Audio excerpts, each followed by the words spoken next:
Dude, what? How could you be Team Raja? Seriously? Well, I'm a dynasty, man. That's easy. Come on. You're a fuck up the choreography and lie about your dance training, man, is what you are. Okay, she didn't lie. Lying. Oh, strong. Yeah, okay. There's 2 other Davenports. Guys, stop whatever you're doing. We have to change this week's episode. Wait, what? I found a magic bottle. Wait, you found a magic bottle? Magic bottle, yes. So a few nights ago, I noticed all these empty bottles outside of Heath's room, and I was like, that's weird. I never even heard of this kind of juice. So I go to the store, I buy some more, and when I came back in the morning, it was gone. Guys, I have put this juice outside of Heath's room 3 nights in a row, and every morning when I wake up, the juice has disappeared. No. Eli, what was this juice? Like, what was it called? It's called rum or room. I think it's supposed to be like a play on yum. Like it's a tasty. Eli, let me just stop you there. That Cecil. That is not a bad idea for a show. Good job, buddy. Good job there. Yeah, magic. Bud, it's good. Yep. You just keep filling it, man. It's a magic bottle. That's awesome. It's I have no crazy. idea. He doesn't know. He watched. Get scotch juice. Maybe try.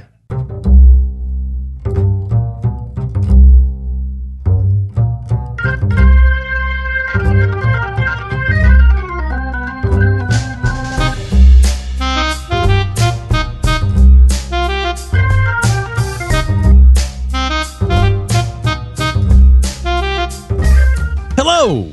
Welcome to Citation Needed, the podcast where we choose a subject, read a single article about it on Wikipedia, and pretend we're experts, because this is the internet. That's how it works now. I'm Tom, and I'll be regretting most of my life's choices in no particular order, but I'm not alone in writing my own personal tragedy. Joining me today are 3 men whose personal ring of hell has been set aside since birth: Cecil, Eli, and Heath. It's not a ring, Tom. It's not a ring. It's a wedding band. I do whatever I want every day. It's awesome. I'm not sure Cheez-Its is whatever you want. Is Cheez-Its just whatever you want? Cheez-Its are amazing. How many did you want? I have however many I want. Nobody says anything. It's the best. Goes to Costco, pretends he works for a summer camp. No questions asked. The fucking best. I ruined my appetite for more Cheez-Its. Nobody says shit. Nobody says anything to you, but about you is different. That's a little... Don't care. All right.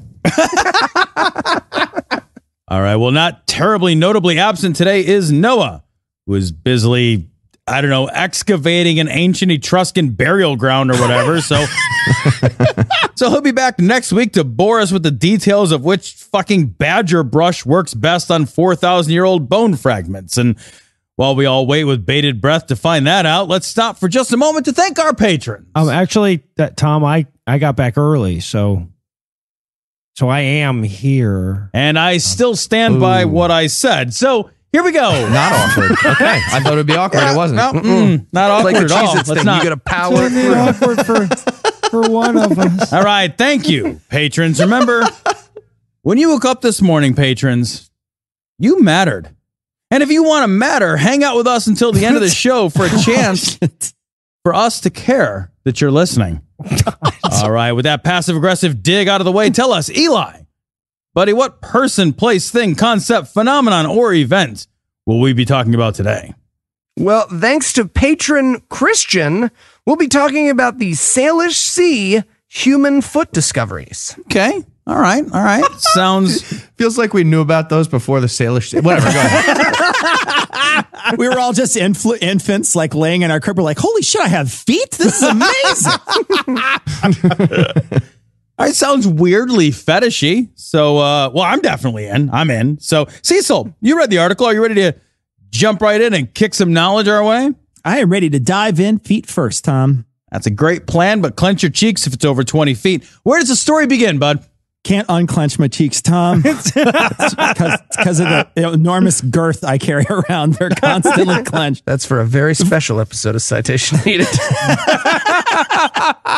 So, Tom, before we get to the meat of the story, we're going to need a pick around the bone a little first.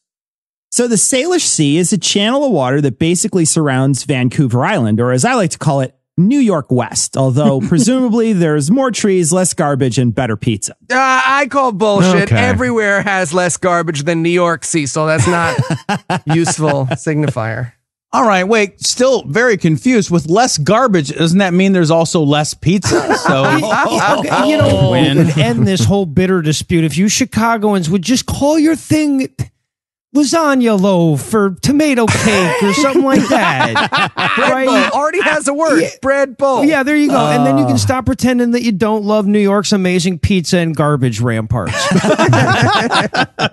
It's adorable that it's like, oh, we're a rival of New York. Where it's, no, you're not. Whatever. Fuck you. now when you win, you're no longer the rival. You're not even a Fine. silver. You don't get. Hold You on, get nothing. I could barely hear you from Cincinnati. What did you say again? You guys want some chili with green jello on it? Huh?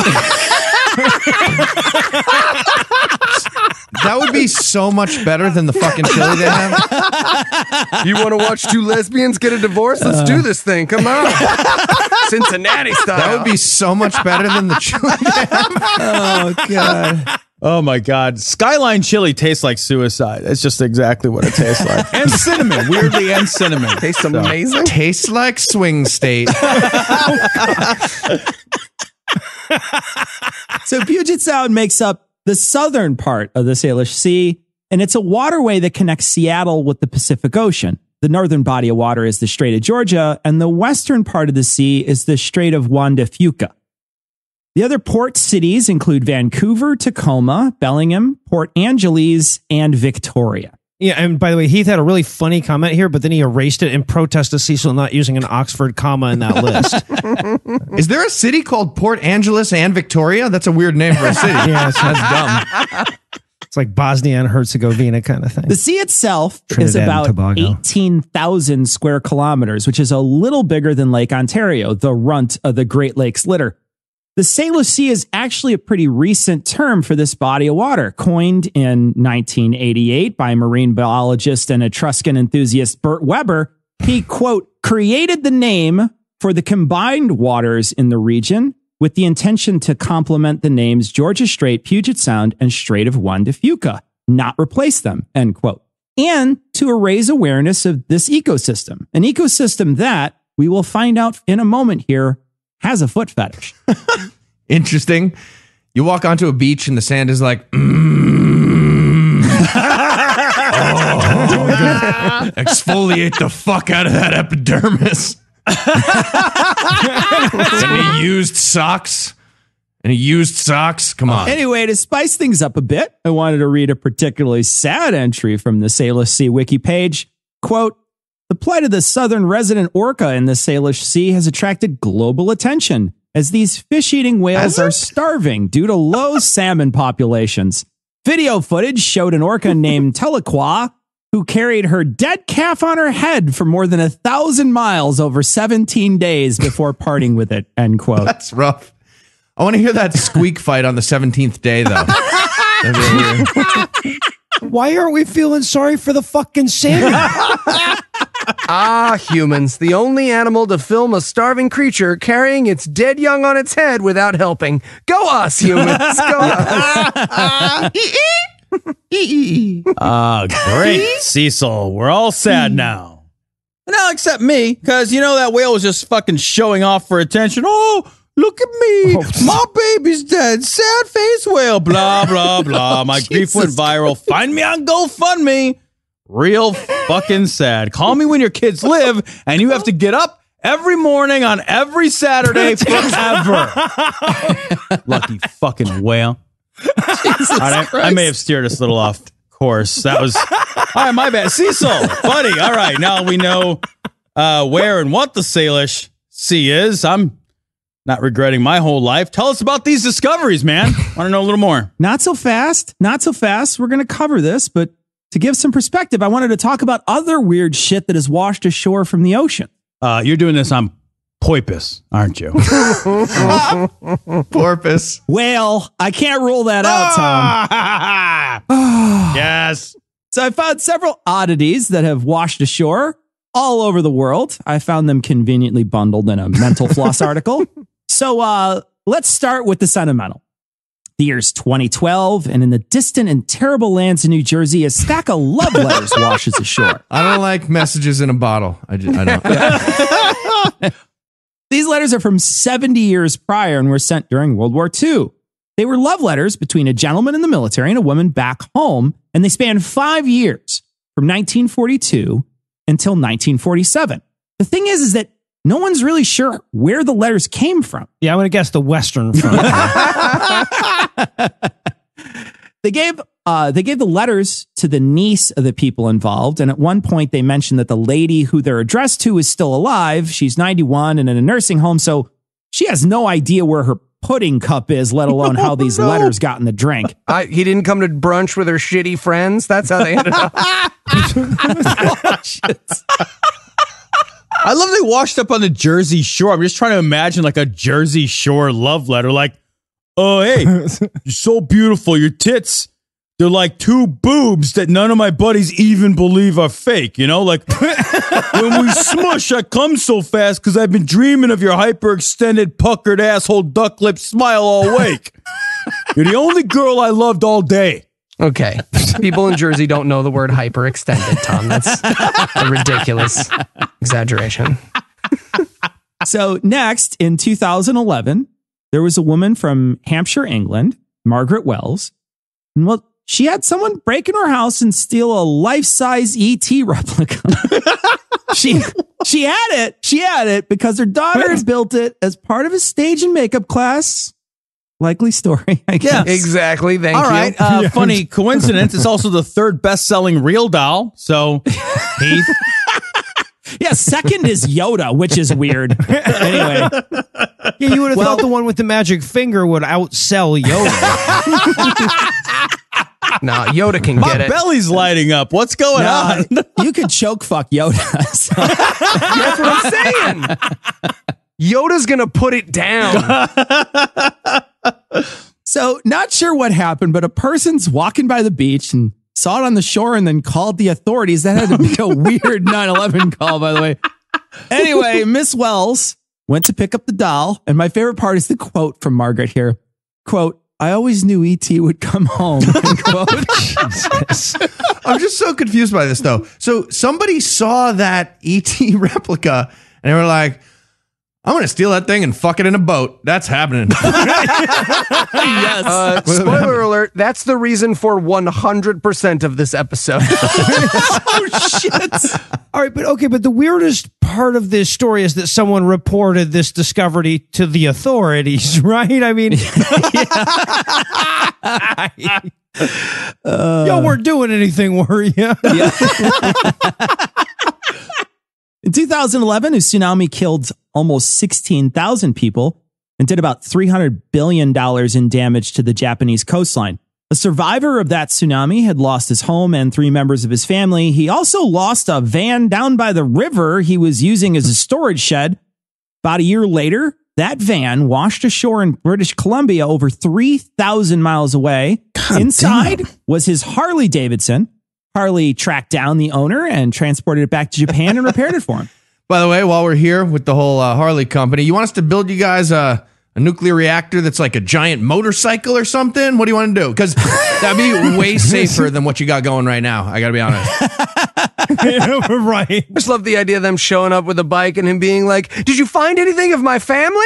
New bike. Huh? How great is that? Remember that bike? Gotcha, that bike. Vroom, vroom. That's how it sounds.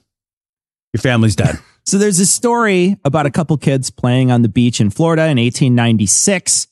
They stumble across a big ass Chaleflente. Carcass. And Still. they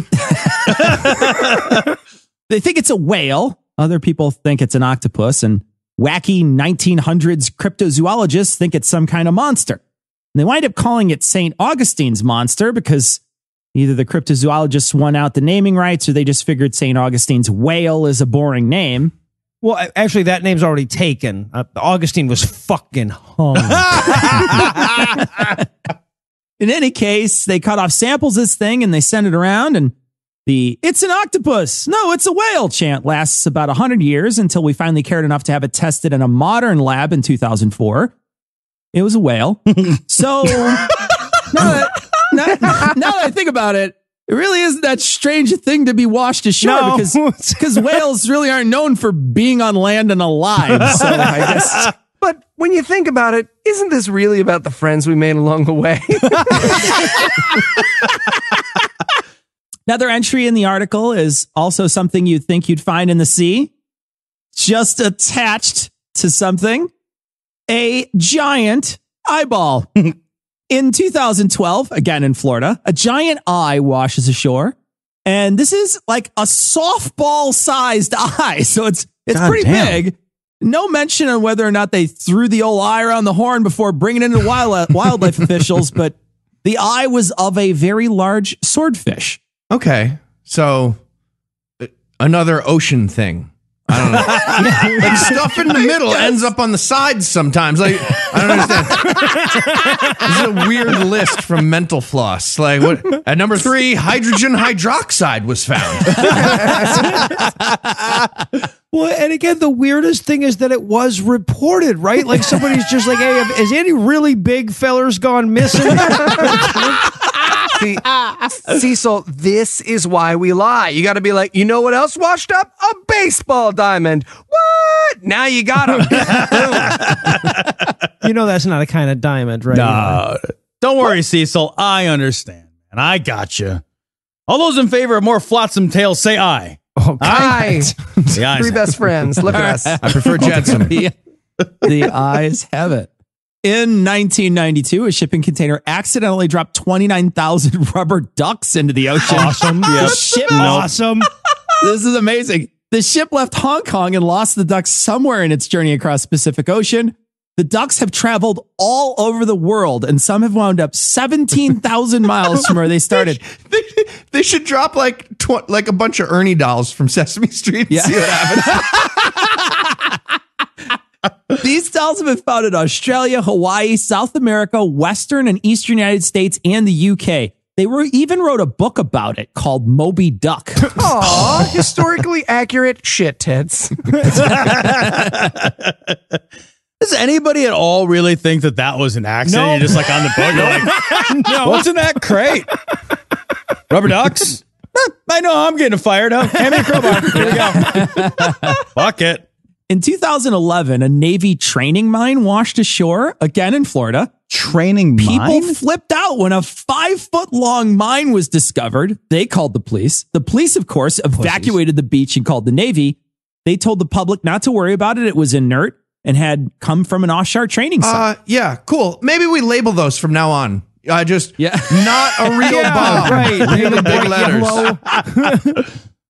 So then if you make a bomb, would you just write "not a real bomb" on it? Just like, gotcha. Don't say, Yeah, now good I call. can't do my plan. Great. You'd use a special font.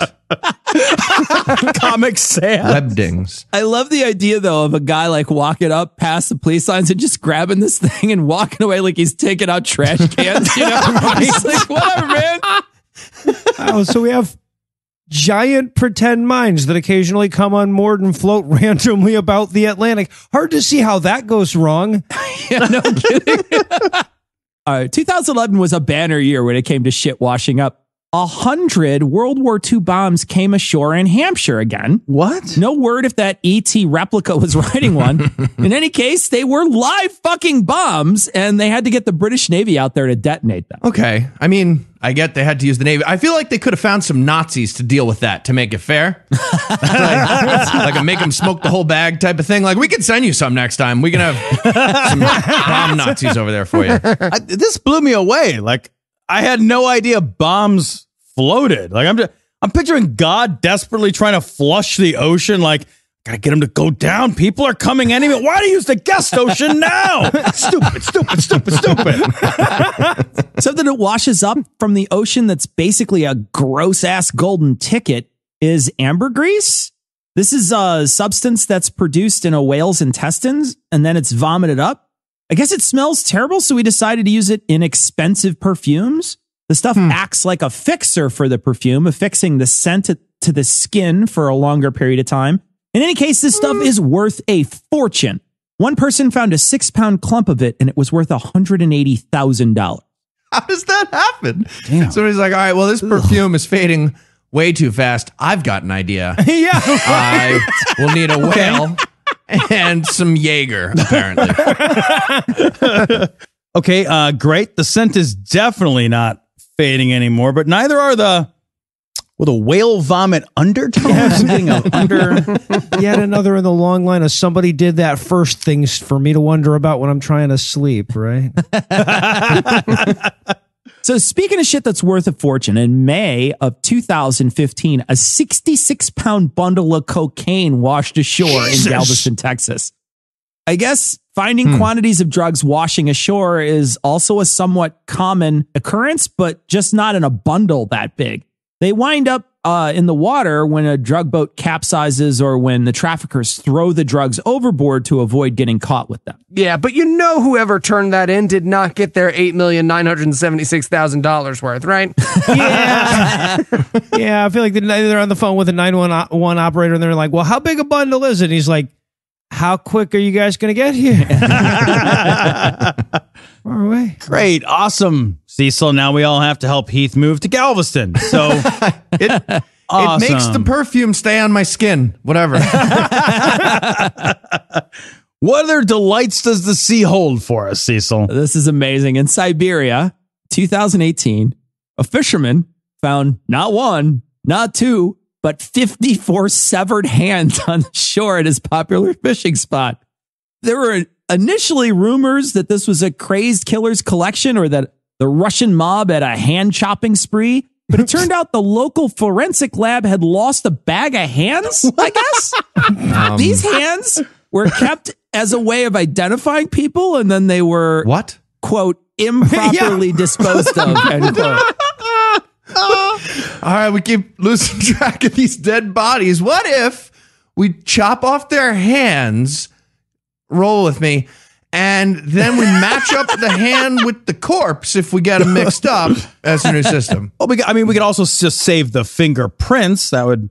No. The fingertips are too small. We'll lose them. Hands. We're doing No, I hands. said prints, not tips. It's too late. We already agreed on hands. Guy walks up, he's like, which body is this? He pulls out a giant ring full of hands, like a key ring. And he's like, flipping through it. Like a janitor ring? No, that's not it. Yeah. Eastern European guy, give 1 second, I find hand. All right, so finally, a shipping container filled with Lego bricks was lost at sea, and 4.8 million Lego pieces were dumped in the ocean in 1997, and they've been found in England, Wales, and Ireland. Scientists confirmed that of the 4.8 million pieces, not one of them was the one they needed. Damn it! Where? And each one of those 4.8 million was found by a parent trying to walk on the beach late at night looking for the goddamn bathroom. Yeah, right. Like, I mean, as we'll learn eventually, there are human feet floating around in that ocean. That is fucking cruel. BP has nothing on these assholes. Well, now that we have a firm footing, we can go to break and we can go to break with a clean cut and come back and talk about the world's largest foot bath.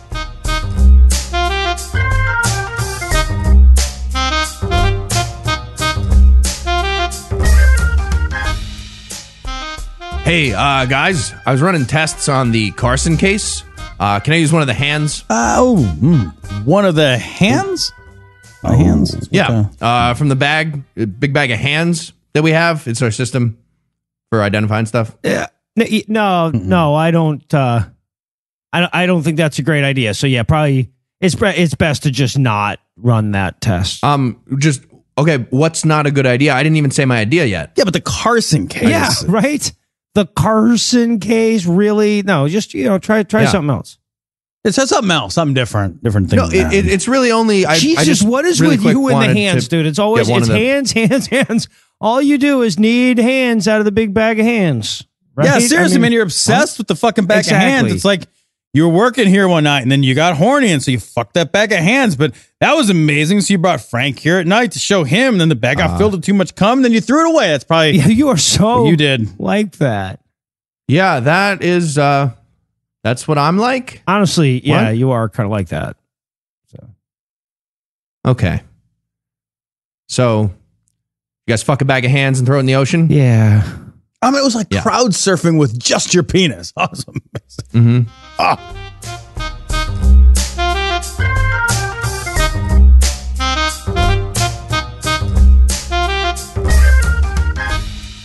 All right. Well, that hit a little too close to home, so let's never think about it again or attempt to run for public office. That ship has That's sailed. already out. Cecil, Already buddy, I out. believe you were telling a story of severed feet to go with the Serbian hand job we all just endured. That's So there have been at least 20 detached feet that have washed ashore in the Salish Sea in a 12-year time period. Detached ones. Interesting. Yeah. I mean, the Jersey Shore had way more in that period, but mostly attached. So, Yeah, right. Yeah. I love that you're hedging your bets with that at least. Yeah. So I'm not going to go through every one, but I'll mention a number of them. Starting in 2007 in August, a girl was visiting Jebediah Island, reaches down, grabs a shoe, a size 12 Adidas to be exact. She sees there's a sock inside, opens that, Why? finds a man's right foot. The shoe was made in 2003, and the remains were identified as a man who went missing, who also was suffering from depression. okay, what's the winning scenario she was hoping for when she checked that? Yeah, right? Gold inside the shoe? Fucking whale vomit? What? Like, I don't understand. There's no win. I don't even know why she's probably be fucking depressed too if I lost my foot. Poor guy. So then in August of the following year, a size 12 Reebok washed up on Gaboria Island, and it was found by a couple, which probably ruined date night. Yeah, or made date night amazing. Right, couple. This foot was deemed to have disarticulated due to decay. The shoe was a worldwide model that was popular around 3 years prior in 2004, but it was primarily sold in North America. This foot has since gone unclaimed. So normally some guy shows up and is like, fuck, yeah, no, that's totally mine. I knew something was weird. I've been walking in circles. That's my foot. Well, the prince has to come up and be like, all right, let me check. We'll find out. This is embarrassing. You guys have no idea how many questions I get about this. This Is is anybody else picturing like a barrel full of like foot-filled shoes in the lost and found at the beach, just rummaging through? Like, some girls looking for her engagement ring. No. It's just feet, lady. Okay, look again. You find it? No? Someone stole that? Like a take a penny, leave a penny. Take a piggy, leave a piggy. That makes sense. Okay. Some asshole walks away with 3 feet. Really? Say, well, there would be even no need for that. So 6 months later, in February of 2008, a size 11 Nike was found on Valdez Island. The shoe was of a type sold in the United States and Canada in 2003. They were able to determine the owner of this foot. The wiki says, quote, the remains were identified as a 21-year-old man reported missing 4 years prior, whose death is considered not suspicious, indicating either misadventure or suicide. Not suspicious? It was one of those mundane missing person foot chopping scenarios. Later that same year in June, 2 hikers found the man's right foot floating in the water on a different island. These all seem pretty commonplace. Are feet particularly severable? I'll get to it later. in line with determination and in the right embassy, everything is severable. On Kirkland Island in May of that same year, a woman's right foot, blue and white New Balance shoe was found. Inside, you guessed it, was a sock. Inside that, a foot. The shoe was manufactured in 1999. They found the second shoe to this pair in 2011 in British Columbia, and they identified it as a woman who jumped from the Patullo Bridge in 2004. Okay, I figured it out. There's a fish, right? And he just keeps swimming up to his buddy and he's like, dude, I'm going to do another one. Watch, they're going to freak out. They're going to fucking freak out. In August of 2008, a very good year for severed foot discovery, it seems. I feel like we define good very differently in this story. 0 would be good. Yeah. On my end. A man's black size 11 shoe washed up on a beach. A lucky camper found this one and it was covered in seaweed. Okay, why are people people going over to investigate loose shoes. What the fuck is happening in your life that you're like, I'm checking that out. I must know. Size 11 black Reebok. Oh, wow. I'm missing one of these. Anyway, the reports seem to indicate that this shoe is probably from Canada and then set sail into the Salish Sea. My favorite line from this entry is, quote, testing confirmed that the foot was human. End quote. So dude at the lab like, what were you trying to rule out, Ernie? You know what? Fuck you, Wikipedia. I just tagged that shit citation needed. You say stupid shit, I'm gonna make you prove it, wiki nerds. I am the sea lion of your website. Next up, a man's white and blue size 9 runner was found in August of 2011. The man's shoe was the first they mentioned that had a leg attached up to the knee. That's exciting. I guess all these thus far had disarticulated at the ankle. They suspected that this disarticulation occurred naturally due to the water. I'm sorry, naturally? Like, if you stay in the bath too long, your foot falls off? Is that a thing that I don't know about? The hiker who finds it was like, knee attached, not ripe yet. Throws it back. There's more time. There's got to be a cop up there who's like trying to figure this out, and he's like, up to the knee. He's got like a pegboard with yarn and push pins. There's one picture. What? This doesn't make sense. In November of 2011, a size 12 right foot hiking boot was found with a foot inside. It was discovered in a freshwater lake just off the Strait of Georgia. They were able to determine that the boot and the foot belonged to a local fisherman who, get this, went missing 24 years earlier in 1987. The wiki says, quote, police believe that the foot separated naturally from the body and do not suspect foul play, end quote. Naturally separated. The breakup wasn't anyone's fault. Sometimes you just fall out of love with your foot. I'm a police officer. It was mutual. It was first it was a trial separation, and then we got back together. Foot never calls anymore. It's like a whole thing. The next month in December, in Lake Union in Seattle, a foot with a leg bone attached was found in a black plastic bag under a bridge. They couldn't figure out what the cause of death or who it belonged to, and I'm going to throw out a wild guess here, and that it wasn't a terrible sack race mishap. So, We, the police, have decided this was a natural foot removal again. Help! I'm being murdered by a murderer right now. Nobody look. Perfectly natural things happening. This is suspicious. Nothing to see here. Then lots of my relatives die and rot in the ocean naturally. Cecil, any more totally not foul play involved floaters? Normal. Just throw grandma in the water. Fuck it. a month later, in January, at the Waterline in a dog park in Vancouver, quote, the remains of what appears to be human bones inside of boot were discovered, end quote. I suspect they have to rule out other bones at a dog park. I don't know. Well, yeah, because it could be any boot-wearing mammal at this point. I just want to stuff some dinosaur bones into a boot and throw it in Puget Sound and fuck with these guys. So now we go almost 2 years without any reported detached feet until a foot in a white New Balance size 10.5 men's shoe was discovered in Seattle along the shoreline.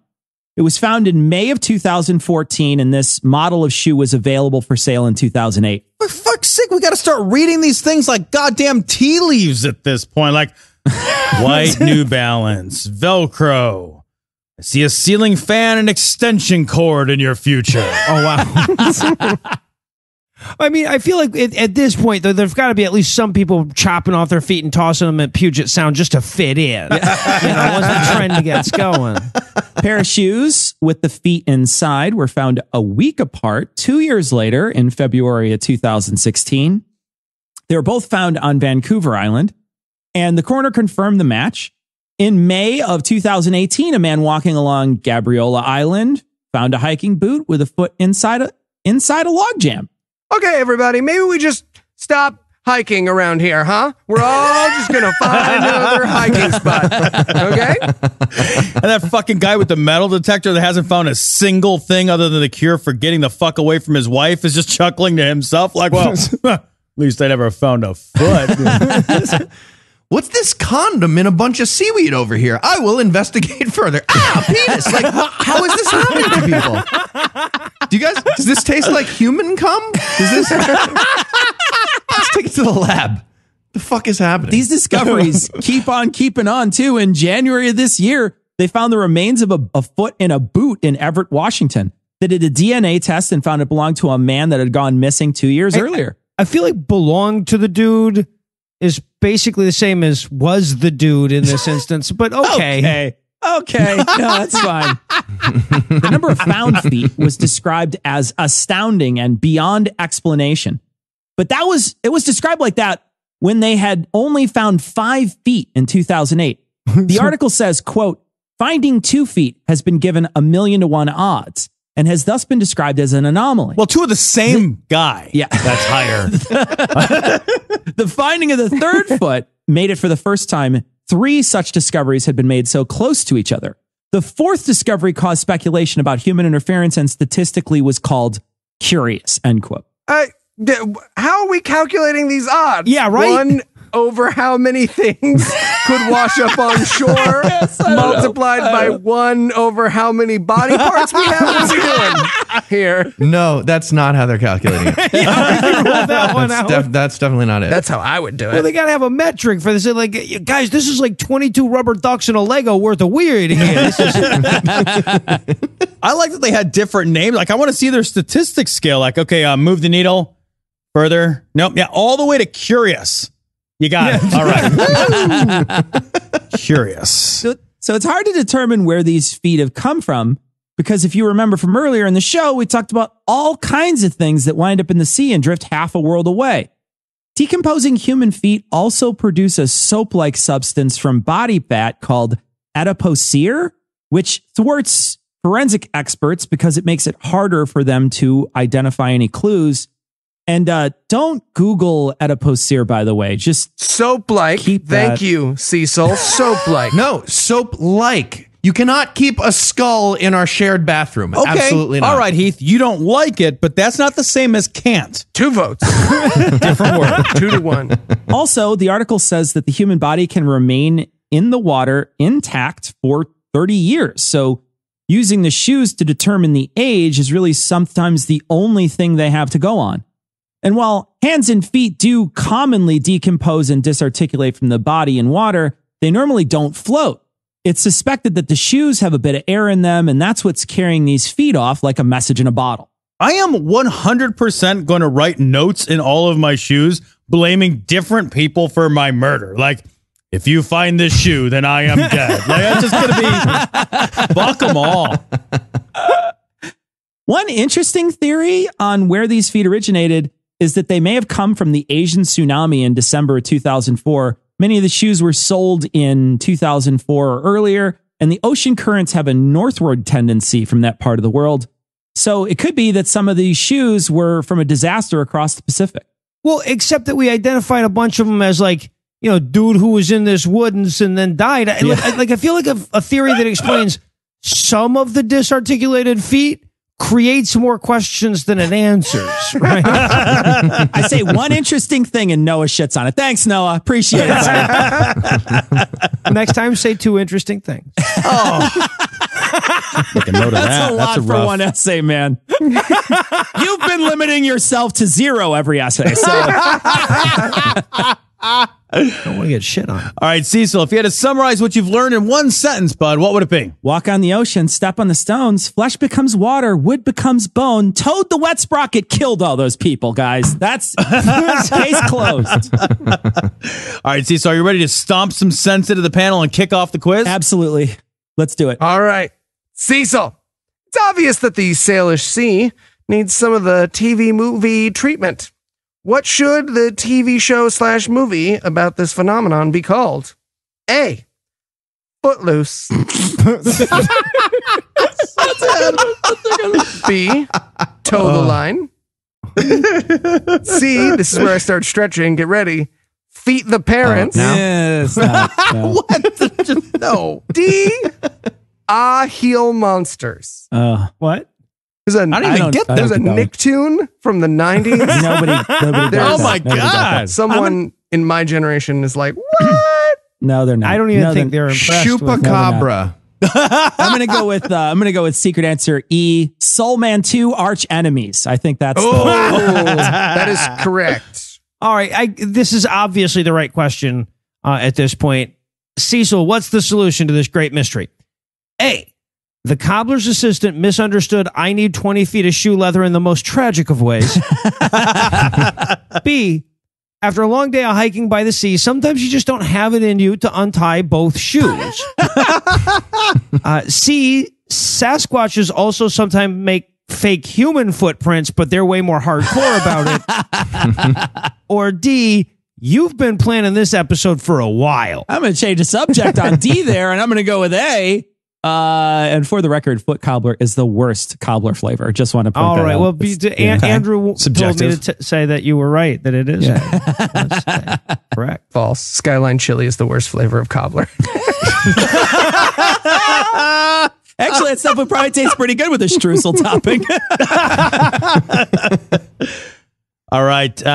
Shit. Well, if I were a better man, I would maybe rewrite a tongue twister about finding things down by the seashore and do it like a hilarious way that combines a well-known verse with some kind of fun verbal puns and linguistic trickery, and maybe even weave in a diabetes joke for good measure. But I won't be doing any of that. Why not?